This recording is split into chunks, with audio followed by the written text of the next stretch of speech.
Manchester United, the career killer, the disease, everything that is wrong with Manchester United. I'm going to get into some interesting facts that don't look good, that actually do show bad reading for this football club. Where do we go from here? So Jim Radcliffe's plans. We've got other things to talk about as well. A few updates on the club, transfers out. So Jim talking good news as well.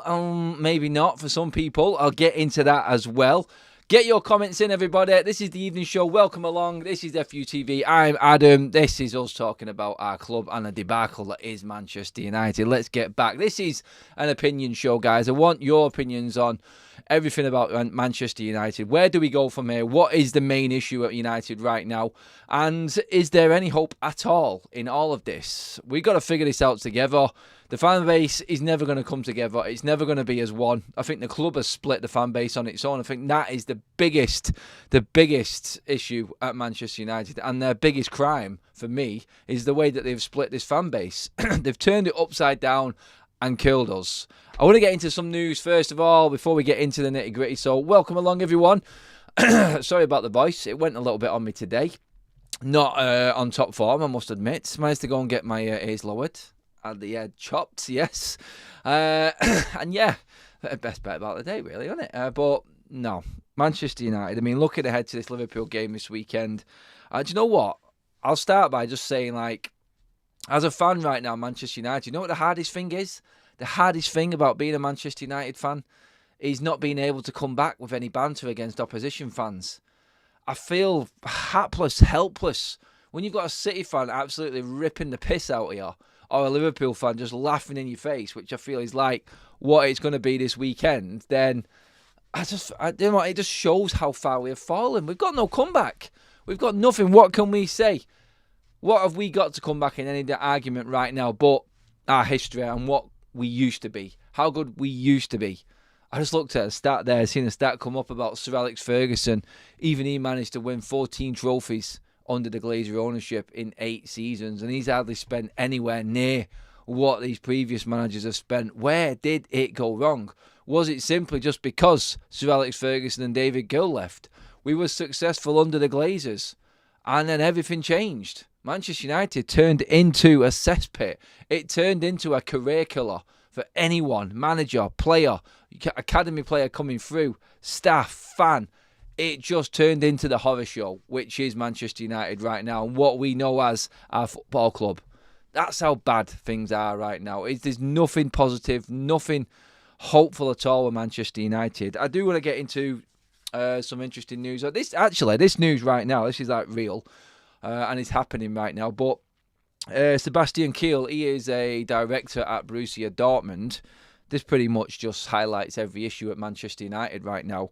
He has said, we are not interested in Jadon Sancho. Manchester United can't even get rid of the players that are causing big issues at the club right now.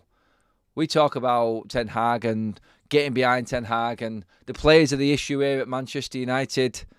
Well, we need a reality slap. If that's all we're going to keep going on about, and I've said this as well. Obviously, I'm not saying this about everyone else. I'm including this as a United fan. We keep on saying Manchester United will only go forward when we get rid of these players.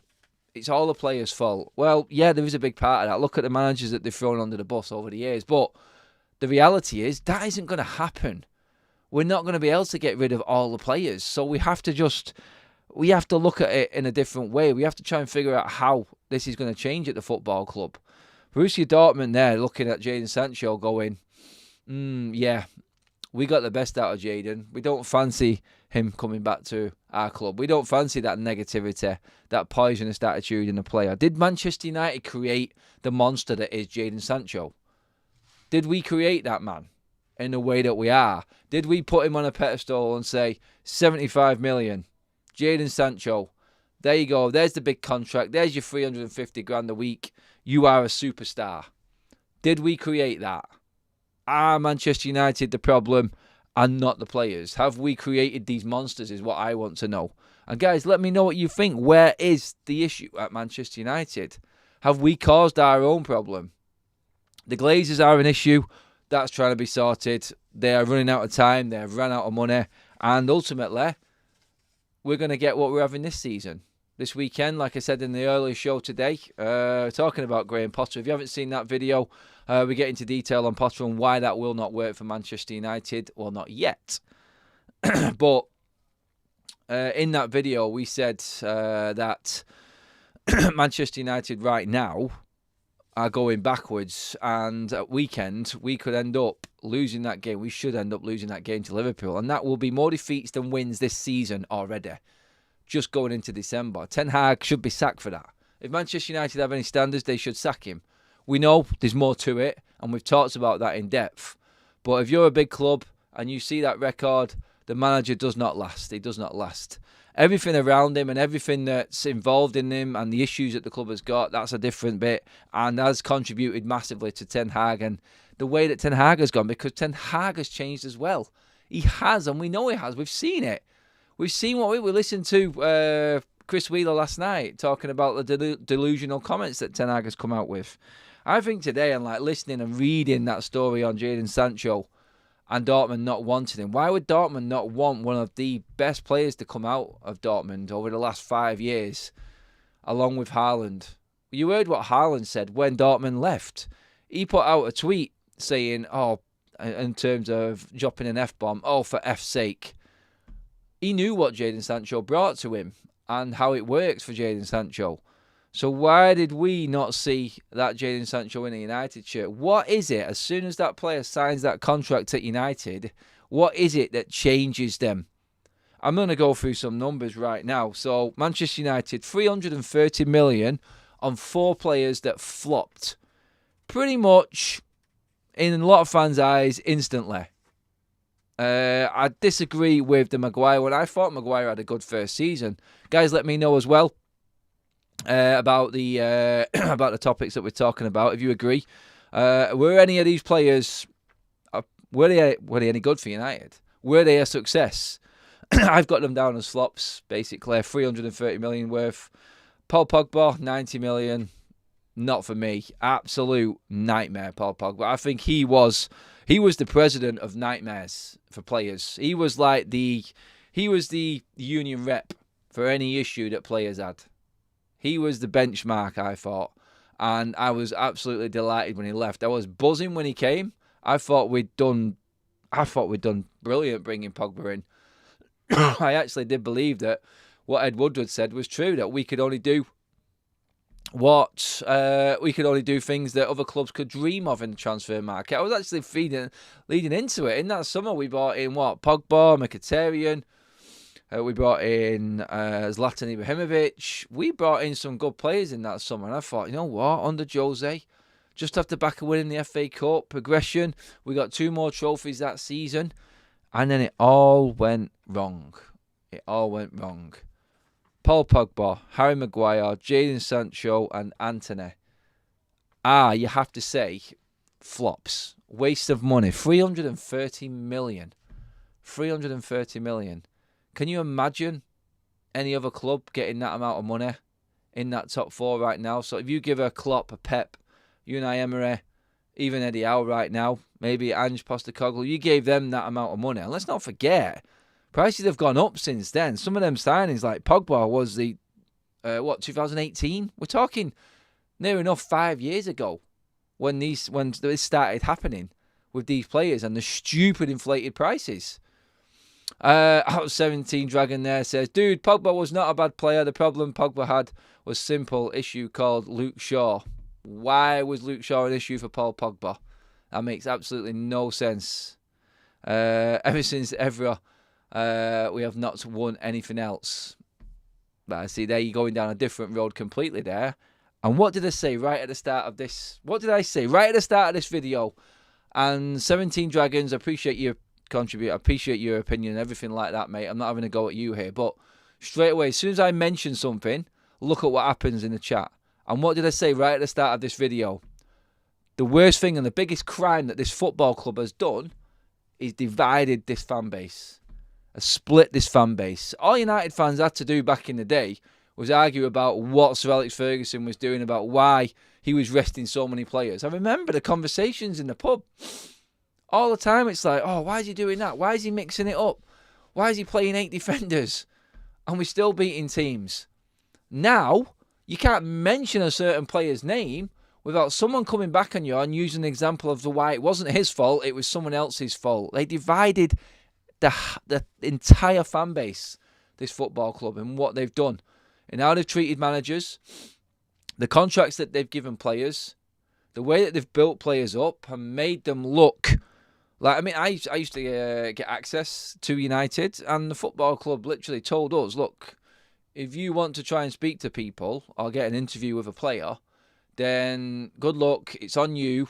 But just so you know, you won't get Jadon Sancho, you won't get Marcus Rashford. Fucking why? Why? Why are you protecting these players? I don't understand. I don't understand where the club is going. The club are making these players think that they are invincible. It's wrong the way that it is run. I don't care if Marcus Rashford's come through the academy. It counts for nothing if you're producing crap on the pitch. Jadon Sancho.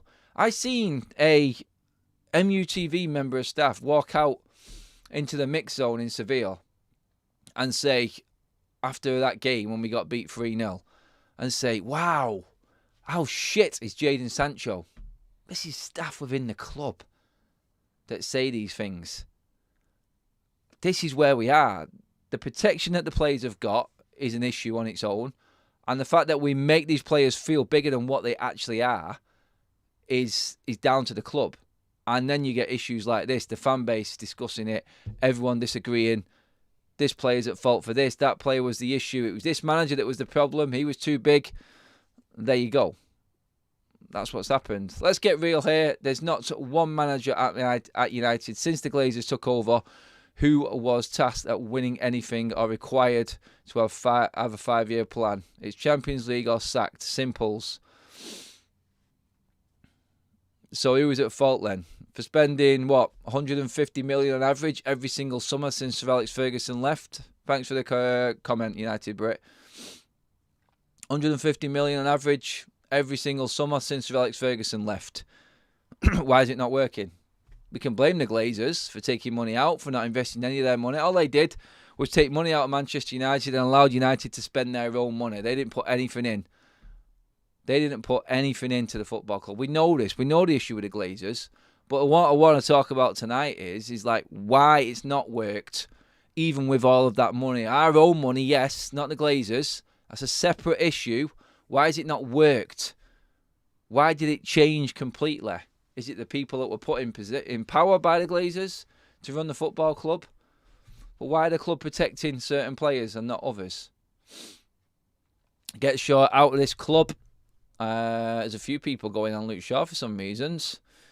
Okay, let's just go back with 17 Dragons here. Now, I like this. This is what this video is all about, guys, as well. You can come at me and tell me this is what it is. It's a debate, really, more than anything. This is about us talking about how Manchester United have gone down the pan. 17 Dragons. Okay, let me explain something that you will agree with, Adam. Watch this. Luke Shaw has been here 10 years, only 9 crosses, 9 cross assists in 9 years, and he isn't defensive fullback. He is an attacking fullback. I don't think Luke Shaw's an attacking fullback, mate. I disagree with that. I don't. I think he's a defender, personally. When he came in under Van Gaal when he was a teenager, I thought his best attribute was his defending. It really was. He's not an attacking fullback for me. He really isn't. I don't think he produces enough. I agree with his stats and he doesn't do enough going forward. But I do think he actually defends quite well, which is why I think Ten Hag has used him at centre-back as well. That's what I think Luke Shaw is. I agree that he doesn't give us enough, 100%. Luke Shaw is a problem at this football club as well. Guys, if you go back to the video that I did, I think just over a week ago now, there's 4 players at this football club that have been mainstays and have been at the club from the Louis van Gaal era and seen off every single manager up to this point now, and it looks like there's another. And 17 Dragons, you will be interested to know this. That is Luke Shaw, that is Scott McTominay, Anthony Martial, and Marcus Rashford. I think just mentioning them 4 names is definite issues with a lot of the fan base in terms of all 4 of them are players are unliked at Manchester United. Have divided the fan base completely since they've been at the football club. and are still here. They've all had new contracts within that time spell as well. They've all started earning more money in that period of failure. There you go. There's a big, big problem right there. The issue with United is they had bankers in charge of football matters, which was recipe for disaster. Brand first, football second. That's a super chat from Carol. Yeah, that's what I was getting at, Carol. I mean, the glazers are an issue, but ultimately they didn't stop the club spending their own money. Like we said, 1.5 billion since Sir Alex Ferguson left. 10 years he's been gone, Sir Alex. 1.5 billion. Let's get that in our heads. That's what we spent on players. That's what we've wasted on players. So Jim Radcliffe is being reported is going to be looking at board changes way ahead of any managerial changes. So, Carol, to answer that question there, or more to your point, is what Sir Jim Radcliffe has to do is change that. People in positions that are not football related. We all know the stories about Jean-Claude Blanc, possibly Paul Mitchell, people like this, directors of football and David Brailsford, 2 seats on the board. This is where Sir Jim Radcliffe can change. This is the only thing he can change because he's not going to invest enough money into the transfer kitty for Ten Hag. That's not going to happen. Ten Hag is going to get nothing in January, and it's highly unlikely that Manchester United, unless they move players on, will be able to severely invest in the summer. You only have to go back to the video last night with Chris Wheeler and how Manchester United's budget works. They actually banked on us getting into the quarterfinals of the Champions League. So 28 million is already out of the budget because that's how much we would have got from this stage now if we'd have qualified out the group to the quarterfinals. United banked on that, 28 million. What business do you know actually banks on something that's not even happened yet? This is the way our football club is run. Get these idiots out of these positions and get people in who know how to run a football club is what I'm saying. Kieran Cady says, cheers for the super chat, the very first one. Brilliant stuff. Bring back Ranić and this time give him the scalpel to perform open heart surgery. Oh, 100%. I was all for our man Ralph staying. I really was. I've got plenty of videos of me saying it with Ralph Ranić. He was the only one that knew exactly what United needed. He's seen it straight away. A manager that knows football. It's not so much a manager. This guy has been a director. He's worked in youth football. He's developed. And he can see where the problem is at Manchester United. He's seen it straight away. Straight away. Wasn't afraid to make the big calls. Bring Ronaldo off in a game. Wasn't afraid to go out and say what the issue was. He was supposed to come into an advisory role at Manchester United. But because he opened his mouth, he was outed. And people will say, look, it was a decision made. He went off to Austria and Manchester United didn't want Ralph Ranić doing 2 jobs at the same time. They wanted someone just to actually concentrate fully on United in that role. Bollocks. Absolute, complete and utter bollocks is what that was. He opened his mouth and the club didn't like it. He outed so many people. And that is that is the issue. You cannot talk bad or ill of Manchester United. You really can't. It is a career killer in every single way. You only just see now what they did with the media last week. The media talking about things and issues at Manchester United that have been leaked out by staff at Manchester United. And then they get banned from press conferences because Ten Hag doesn't want to answer the questions on that. Like I said, Manchester United, whichever way you look at it, there's problems all over the park. And it's not going to get sorted until the people in power are the ones that make the decisions are outed and we've got people who know what they're doing. Over 100 likes on the video. Cheers for that, guys. Over 450 in the room with us right now. Let's try and get that over 5. And let's get them likes up again, people. Do subscribe to FUTV if you are tuning in for the first time. We've got a lot coming up, guys. Tomorrow, we've got a big one. It's live, and we have got a massive Liverpool fan on the show. You all know who it is. You all know who it is. You probably watched me with him on top of the league. Tomorrow, we are live, and you can get into Craig. You can get into Craig from Anfield Agenda tomorrow live on this channel. First Liverpool fan. Well, it's not. We've had other Liverpool fans on before, but First time I've had anyone from Liverpool on this channel where I know the outcome before it's even started. It's horrible to say, but we have to stand up. And do you know what? We're going back to what I said at the start of this video. Honest Tiger in with the donated membership. Jump onto that, guys. Rudresh has taken that. So make sure you give Honest Tiger a like and a thank you, please. Brilliant stuff. But yeah, Craig is on tomorrow. And like I said at the top of this show, the worst thing and what I hate right now about being a United fan is, what have I got to come back to Craig and his bullish, confident, smarmy, full of beans attitude? And do you know what? I'd be the same if I was a United fan and Liverpool were in this shit. But we are being taken for a ride as a fan base, and not one of them players gives a toss. They don't. The club don't care about the fans. They really don't. So I'm going to be talking to Craig tomorrow. We're going to be talking about this game, and all I can think of is how we keep the score down. That's all I can think about. I've got nothing as a United fan to argue a point with anyone. All anyone wants to talk about is United because we're in a mess. More people know more about United than actual United fans these days. It's all people want to talk about. But yeah, it is impossible for any United fan to hold up any argument at all for the football club right now or balance any conversation because we are shit and we are going down the pan. I want to just bring up some good news, actually. I know you guys have probably seen it on social media before as well. Jaden Camerson, the first emerging talent programme graduate, the first one from that programme to actually sign a professional contract. Congratulations to him. And there is some good work at the football club going on the youth side of things. I've been behind the scenes and talked to Nick Cox, who is running that programme. Everything that is going on there, they are looking to change. That is one positive in this. To be honest, I think it's our only hope. Investment in our youth system. It's like them players that I just mentioned there: Pogba, Maguire, Sancho, Antony. Can you imagine the resale value of them players after United have taken them? Every other club seems to be able to make money out of player sales, but United. Really?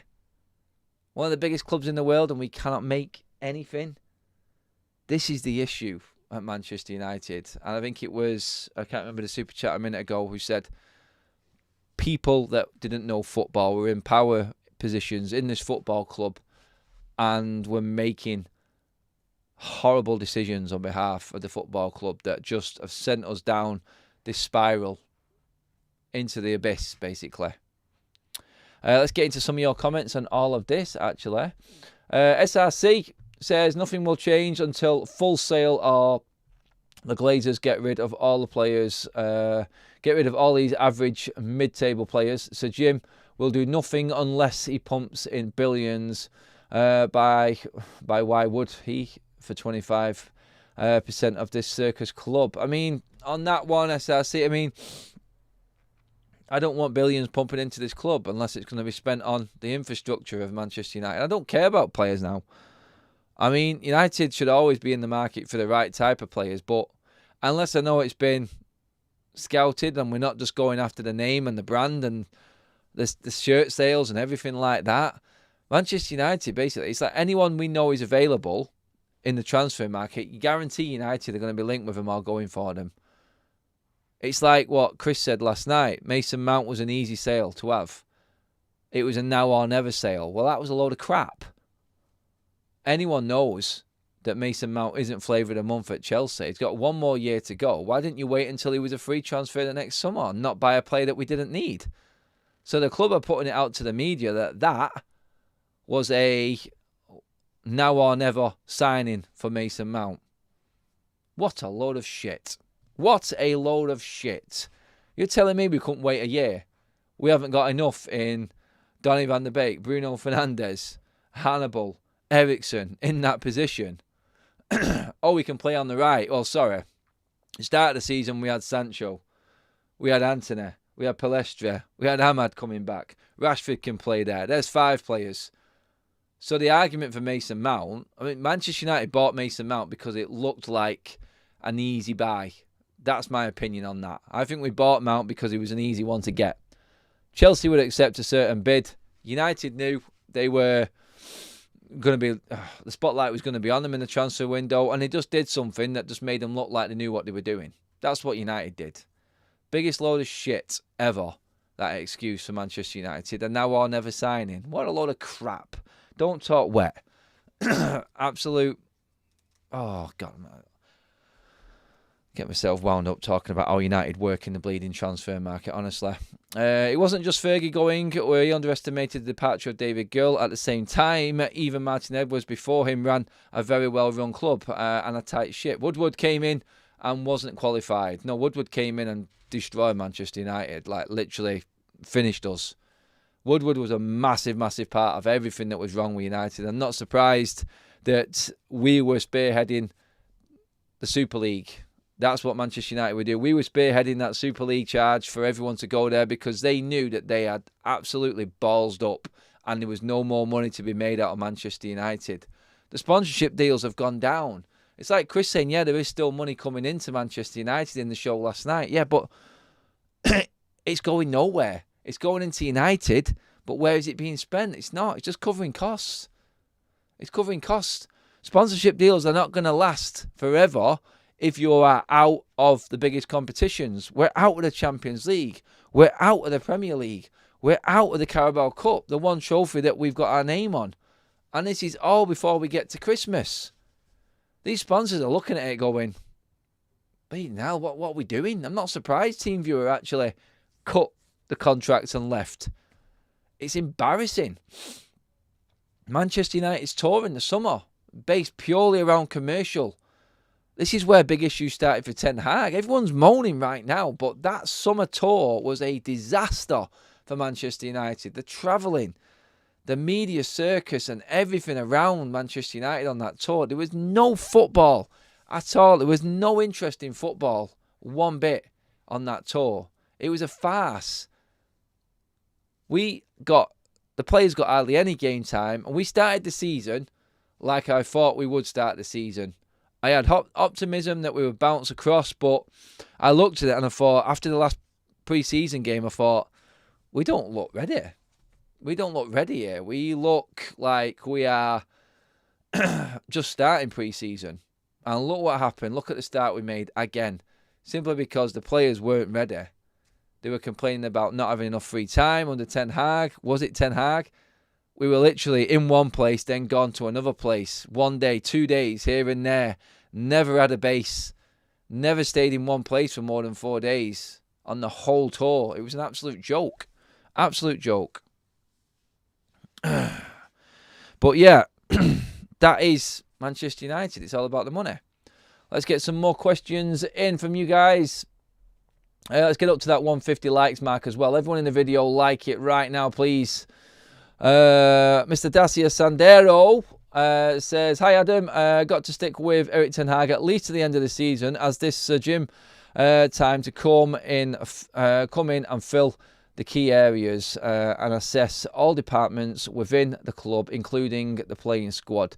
So Jim Radcliffe needs to be given time. Obviously, he will give time because he owns part of the club. Whether or not he'll give Erik Ten Hag time, we do not know. The biggest thing that came from the interview we did with Chris Wheeler from the Mail yesterday was the fact that he said, and it's come out, that the only reason Erik Ten Hag is in the job is because everything is up in the air and it's just complete chaos at United. No one will commit to putting their name to letting Erik Ten Hag go. They want to pass it across to Sir Jim Radcliffe. So, going off the waiting times and the announcements, Sir Jim Radcliffe possibly in February, when this all goes through. So Ten Hag, effectively from what Chris Wheeler was saying yesterday, is going to be in charge of Manchester United until February. No matter what happens, we can get smashed 7 or 8-0 again off Liverpool at weekend for the second season in a row, and that's good enough for this football club. That's okay, because the people in charge right now are just passing the buck. We can't do anything until Sir Jim Radcliffe takes charge. That's what they're saying. Chaos and some is what this football club is right now. It is an absolute disaster class. Another thing I wanted to get into on this one, something that is a big gripe of mine, or I've got a big issue in, is how Manchester United destroy players and kill their careers. I'm not defending Jadon Sancho at all, but I bet he wishes he never came to Manchester United. And what is he now into his third season? Can't even get in the team because of issues off the pitch and arguments with Ten Hag about how he's running the football club. First 2 seasons, pretty shit, to be honest. Done nothing. Gone backwards. This was a £75 million player that came in. He's on amazing wages and he's done absolutely nothing. 2 years of his career down the actual Swanee. Donny van der Beek, what the F has happened to that man? Killed him. Absolutely killed him. See, the problem with Manchester United is when a player becomes available in the transfer market, it looks like an easy get, we're in for him. Donny van der Beek, did we need him at the time? No, we did not. I myself got carried away. Yeah, another midfielder, squad depth. Yeah, this is it. Thinking that, like what the owners were saying, like what the people in charge were saying at Manchester United, we've got the money to spend. Don't worry, we can do things in this transfer window. We're always going to have money on a transfer kit. We had the revolving credit facility. It was all being paid off by what we were doing. There was a plan, and we would always spend money in the summer. Minimum 150 to 200 million, which is pretty much the average, like I discussed before. Well, Manchester United buy players that are easy and available to get. Donny van der Beek was an easy one to get. We didn't need him, but we got him. Mason Mount, easy to get. Didn't need him, but we forgot him. Mason Mount, I guarantee it, has destroyed his career. He will never play for England while he is in a Manchester United shirt. Jadon Sancho will never play for England while he is in a Manchester United shirt. Harry Maguire is lucky that Southgate loves him. Absolutely loves it. If there was any other England manager in place right now, Rashford and Harry Maguire would not be getting England time. We absolutely finish players. We do. We do it to managers and we do it to players as well. And I'm not digging out any sort of defence here for the players at all. I'm just saying what we do. We buy players in and then try and change the positions. We try and turn them into something that they're not. If you're buying a player and you've done your research, you've done your scouting like they say we have done, then you've bought a player because he plays in a certain position and he is going to be an asset to how you want to play going forward, and he fits the role of what you need and require at your in your team right now. You veto it with the manager and you move forward from there. We do not. It looks like we do none of that for me. We do none of it. It's like versatile player. I hate versatile players with a passion. I'd rather have the master of one trade than a jack of all. I've always said that. I just don't like it. There's a place for him in every single team and every squad, but it ain't a first team player. It isn't a first team player. You need your scouting network to go out. So it's like, for instance, how many positions has Martial played while he's been at this football club? He's better on the left. He's better as a forward. Play him on the right. He's played him at number 10. All over the place. Did you not know what you were getting? Did you not need a certain position of a player when you came into the club? Sancho was bought as a right winger. Ollie played him on the left. Mason Greenwood came through the academy as a striker, one of the best two-footing strikers that the club has ever seen coming through the academy. No one has broke his records coming through the youth system. Right wing. Sorry. I'm at a loss. I'm at a complete loss as to why we have got players playing in positions that we didn't buy them from. And that meaning that player was playing at a certain club for so-and-so in that position, was doing fantastic there. Why would you bring that player in and move him and try and play him in a different position and then start moaning about him not being a success? Why do you want to change players? You see the attributes of that player and then you bring him to the club. You play him in that position, do you not? That's part of a structure. That's part of what you should be doing. Right, Manchester United have reportedly, about 40, 50 scouts on their books out there right now searching. Like, where did we find these people? What are they actually doing? Who are they reporting to? This is the issue at Manchester United right now. We have no structure where we know how it works. It's like, we're United fans and we know how Liverpool and City work. There's a myth around Manchester United about how this club is run and what the actual system is. Nobody knows anything about Manchester United inside because no one wants No one in the club wants you to know about it because they're all looking after themselves. That's what's going on at the club right now.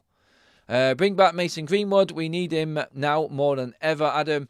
We can't afford to let Barcelona, Real Madrid buy him. No, I said this before in the video. I fully expect Mason Greenwood to come back because United have got no money, and that is an asset that is in our name. Guarantee Mason Greenwood, whether you like it or not, and I know why with the issues off the pitch and everything else, he will be wearing the United shirt again. Guarantee it. Adam McCrack, can't agree with you. Did the club destroy? Was a Cristiano Van Pitt? Come on, mate. They were all under Ferguson, David. Get a grip, man. What are we talking about right now? From the start of the video, since Sir Alex Ferguson left, you just brought up all the players that Manchester United, that were good at United while we was in our brilliant spell. Come off it. Seriously, man. We're talking about what's happened since we've had a different structure in place. We're talking about Fergie leaving and David Gill leaving and then everything going wrong and why the scouting network doesn't work right now. You had the interview with Fergie, mate, that what he said only, 2 months ago about how much he wanted to know about every player coming into the football club. He made his scouts and he made his staff work on every aspect of every player coming in. It's no wonder it worked for Ferguson because he was an absolutely brilliant manager. And he made the Glazers look like normal owners.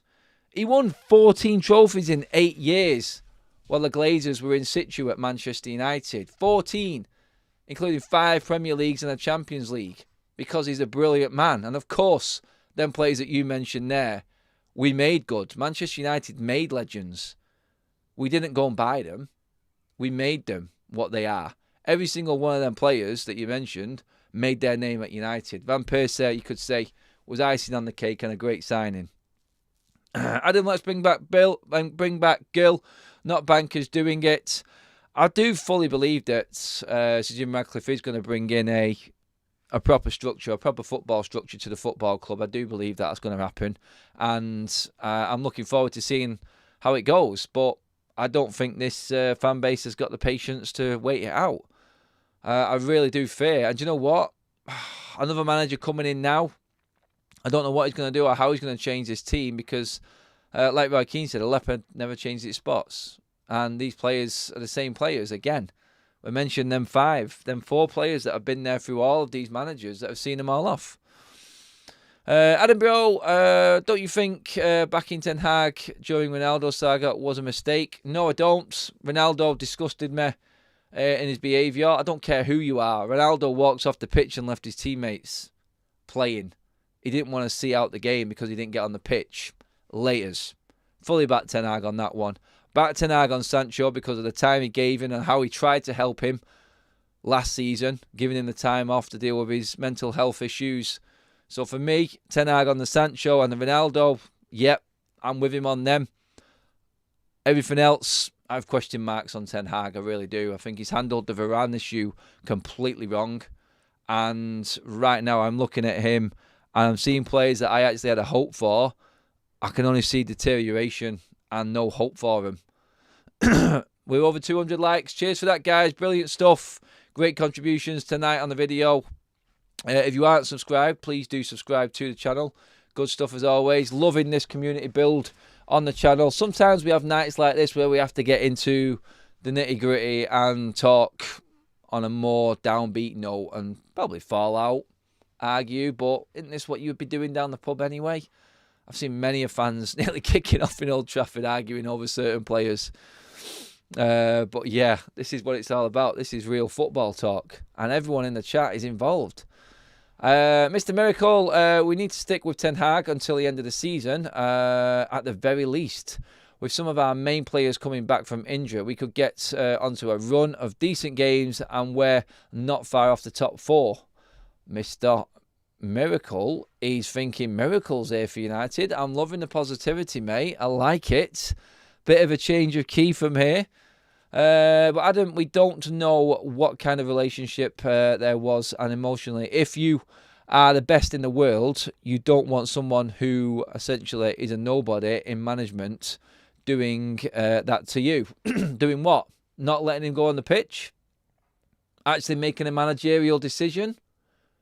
There's not one man bigger at a football club than a manager. The buck stops with the manager. The players get away with murder. if a player has got an issue with not being brought into a game off the bench, you don't belong at the football club. Simple as that. You can kick your toys out the pram, spit your dummy out all you want. I don't give a toss how many goals you've scored. If the manager don't bring you on in a game that we're winning and playing very well in, by the way, then tough shit. Deal with it. You're being paid millions, and you're a player of a squad. Just because of what you've won doesn't mean you get into that team automatically. He got his game time. We were playing bad with Ronaldo in the team. Ten Hag changed it and we started playing better. You can't argue with a winning team. He dropped him after the Brentford and Brighton games. Ronaldo played in both of them games. We got dicked in both of them. We dropped him for the Liverpool games going forward and we started winning. So, yeah, there's your answer to that one. Mr. Miracle, loving that. Yeah, get on the badges, guys. Ben's worked wonders with the badges. Let's take a check on the poll. Has Manchester United lost its soul at the moment? 91% say yes. Loads of votes on that. It has. It's lost everything that it was. I think Gary Neville's comments about not wanting to report on United or watch United, doesn't enjoy United anymore. I think there's a lot of fans. Yesterday, actually, I was listening to Newcastle fans on the radio today saying, you heard about Manchester United fans moaning about their team not giving it a go, going out with a whimper. Well, Newcastle gave it everything and they got beat and they were unlucky in the end. So I'd rather be a Newcastle fan than a United fan. Well, I can't really argue with that. He's dead right. Jonathan Davies says, Adam, yeah, strange one with Varane. It wasn't good enough to face City, but needed him to save us from the Champions League exit with Bayern. This I have got an issue with Ten Hag with. This is a different ballgame. We're losing games without Varane and he still doesn't play him. It's different to the Sancho and Ronaldo scenarios for me. Tinashe says, Adam, our recruitment has been woeful. We need to buy the likes of Keane, York, Cole, Stam. Now we are glorifying the likes of Anthony Martinez, Shaw, etc. These players will relegate soon, Adam. I don't know about relegate. I just think we've got... we're always going to have more than enough to stay top end of the table. It's just if you're accepting of that and that's okay with you. It's not for me. But I'm now resigned to the fact that Manchester United have to fall. They really do. I said this before in the earlier video. We have to fall back. We have to take the short-term pain for the long-term game. We really do. It's horrible, but we have to be realistic right now. We ain't got any money. We can't spend and buy the best players. We've wasted our money on players that we can't get anything for. Imagine if we put Anthony on the market right now, what would we be getting for Anthony in the market? I mean, what? Are we willing to take that loss? Are we just willing to bring something in so we can buy a player under a different regime? Maybe find a bit more of a hidden gem type of player because we've sold Anthony for 20 million. Are the club going to swallow their pride and act like a big club? We have no idea. We don't know what Sir Jim Radcliffe's going to do.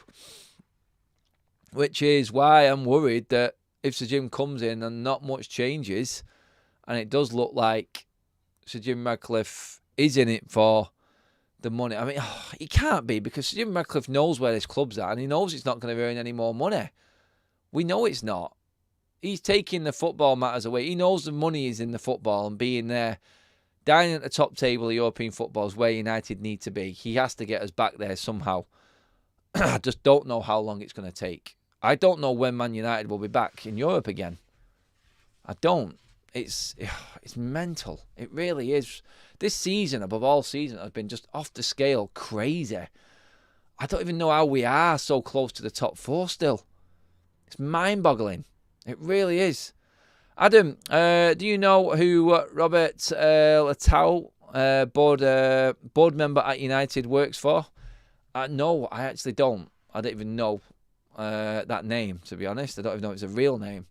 Man United give benefits from form of bonus. I don't know what that means, yeah. And one thing that is going to be nice to see is the players actually not getting the usual wages again next season when we don't qualify for the Champions League. That's the only good thing I'll take. It's like being out of the Carabao Cup, being out of the Champions League, I was stood there outside Old Trafford the other night. I was talking to Nuruddin, as you guys seen on the match reaction video. And I just said at the end of it, I thought, the only good thing out of this is I'm not going to get that notification on my phone saying, ping, your account will be debited certain amount of money on such a date because we are in the next round of the so-called cup, whatever it is, whichever competition. There's no extra money for United this year. Nothing. Falling at the first hurdle. Hi Adam, got to stick with Eric Ten Hag at least the end of the season. Oh, I think you've already said that one. Oh well. Be in Europa, all right. Oh, Europa Conference League. God, who's up for the Europa Conference League? Man United and Newcastle have lost England that extra place in the Champions League, by the way. I bet Villa and the likes of Spurs are absolutely hating United and Newcastle right now. All we had to do was qualify for the knockout stages or still be in Europe in some aspect, and we would have been right up there as the country leading the way for that fifth place, that extra place in Europe next season, the Champions League. But no, we are nowhere near it. With them players come back, the likes of Martinez, Casemiro, Eriksen, we get a nucleus of what was last year. Maybe we can go on a run like one of the comments said earlier on. It might be a different ballgame, but realistically, looking at it right now, I don't see any of these players changing their ways. I don't think Ten Hag is going anywhere yet. Honestly, I mean, I'll ask the question now to you guys in the chat. What's it going to take for Ten Hag to be sacked? Is it going to take an absolute drumming from Liverpool this weekend? Will that be enough? Does it take another 5-0 plus result for Ten Hag to go? Is that what it is going to take? Because this club are in no position right now with what's going on off the pitch. There's no interest at all in getting rid of Ten Hag. We know that for certain. It doesn't matter what happens on the pitch. This is why we're a laughing stock and everyone's laughing at us. It's like, we know that this guy's going to lose 5 or 6-0 at weekend and still be in a job. And United fans are going to be all scratching their head as to what's going on. That's what other fans think of us right now. That's where they're at. A laughing stock that is Manchester United. My God. What else have we got in the chat here? One thing I wanted to talk about just before we finished up actually was like the player killer scenario again. And Bruno Fernandez for me, everyone knows where I'm at with Bruno Fernandez in terms of the player, in terms of what I think of Bruno. I've argued with many a fan about Bruno and what he brings, and he does bring a lot. But I'm seeing a deterioration in a player in Bruno Fernandez now that it emphasises everything that is wrong with Manchester United. Manchester United used to be that risk team. You only have to listen to the overlap going at Roy Keane. And Keane hates Ferguson. But what he was saying was the one thing that Ferguson was good at. He trusted his players and he took chances. He was a gambler. That's what United was built on. Gambling and going for it. Every team knew, and Ian Wright came back with it, you knew in the last 10-15 minutes of every game, even if you was 2 or 3-0 up, United were coming at you with everything. Guaranteed. Now that's gone. We've lost that. Bruno Fernandez, for me, embodied all of that. A risk taker, wasn't scared, didn't change his game even though the crowd were on his back. He'd play a stupid pass. He'd have fans going in on him. Play it simple. Well, he didn't want to play the sideways pass. He wanted to be that risk taker, try and do something different. And I can see that. Now, he's like the last of what was hopeful at Manchester United. And there'll be plenty of you that disagree with me and just don't rate Bruno. But for me, he was a player that didn't care what criticism came his way. He just played with passion and he tried to take a chance. Never be afraid to miss. Keep going, keep doing it. And now I actually see Bruno Fernandez failing. I do. I always back him. I still had hope for him. I always thought he could pull it around, and I thought he was the one player that stood out and would fit in other teams in this league. I don't think there's teams in that top 4 or anyone above us right now that would probably take Bruno Fernandez. And I can't believe I'm saying that. And it's Manchester United that have destroyed him. I remember, and you go back, when Bruno Fernandez signed for United, and I beg you all to go back to his interview. When he first signed, everyone loved him. He was a brilliant player. And it looked like Manchester United had done their own work and bought a player that we needed. Go back to that interview and listen to what Bruno Fernandez said. Everyone loves me now. It's about 3 or 4 months into his United career. Everyone loves me now. But I guarantee people will be hating me soon enough. He knows how he plays. He knows how he plays, and they know he divides fan bases and the way he plays the football game. He knew it then, but he had the balls to stand up to the way that he played, and he kept going. I've seen him now dropping off more than ever this season to what the standards that he kept himself. Like, never be afraid. I actually look at him now and I go, I feel like that's a player lost, and he is just a prime example of everything that is wrong with United right now, and that's not on him. That's just what this club has done to him and the pressure. Wearing that captain's armband, actually being that player that holds United up a lot of the time. People said he's a stat monster, and you just look at his stats. He brought so much more into a game. People didn't look at the tackles. He'd lose the ball, but then he'd go and tackle and win it back. Things like this. I've seen a player just deteriorate to another level, and that's a good player as well. And yeah, you guys can disagree with me. You can. I understand it. I really do. That's why I do these shows. I like to bring in your comments with it. We've got a super chat in from United Brit. Says, here's a super chat. Adam, get yourself a stress ball for this Christmas schedule, or a load of chewing gum. Yeah, it's going to be a tough one. Yes, it will. But we're still Reds. We're forever United, aren't we? We're United fans forever. That's what it's all about. We just have to take this bad time. How long it will last, I don't know. I'm not the oracle. I haven't got a clue. I've not got a crystal ball. But one thing's for certain, you said it there in the super chat, you'll find out who the real fans are now. You really will. Adobe is free. Adam, Bruno is being played out of position and trying too much from a deeper position. Our strikers are also struggling because nobody from midfield is creating chances for them. Very, very true. Interesting one. Actually, Mullenstein was talking. I can't remember what interview it was, but he was blaming Garnacho and Antony for the issues that Højlund's having right now by claiming that them players are too greedy and not doing what they should do in them positions, i.e. putting balls into the box. I disagree with Garnacho. You only have to look at what he did in that Chelsea game and that brilliant cross from McTominay. Antony, well, honestly, I don't know. I want to defend the guy because I do think he works hard, but Scott McTominay, you could say, works hard at times, but he's not good enough. He isn't good enough. This was on Ten Hag. The Antony signing was Ten Hag. And he'll have to die on that sword. He really will.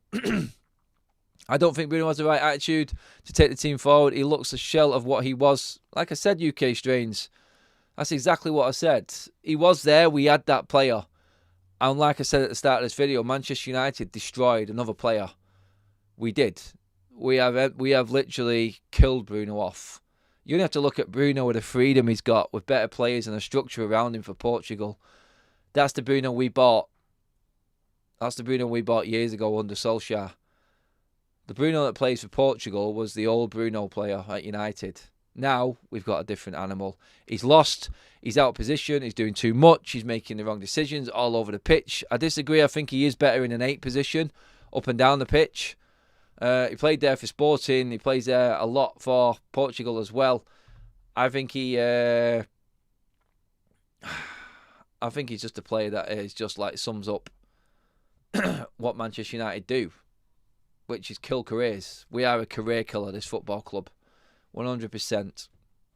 But yeah, guys, that pretty much sums up the video. We've had a good old chat. Thanks for tuning in, everybody. Thanks for all the contributions, new members, all the likes, brilliant stuff. Over 200 likes. Great viewing as well, guys. Over 500, most part of that video tonight. Good stuff. Don't forget to tune in tomorrow. Busy one. Again, ahead of a mental weekend.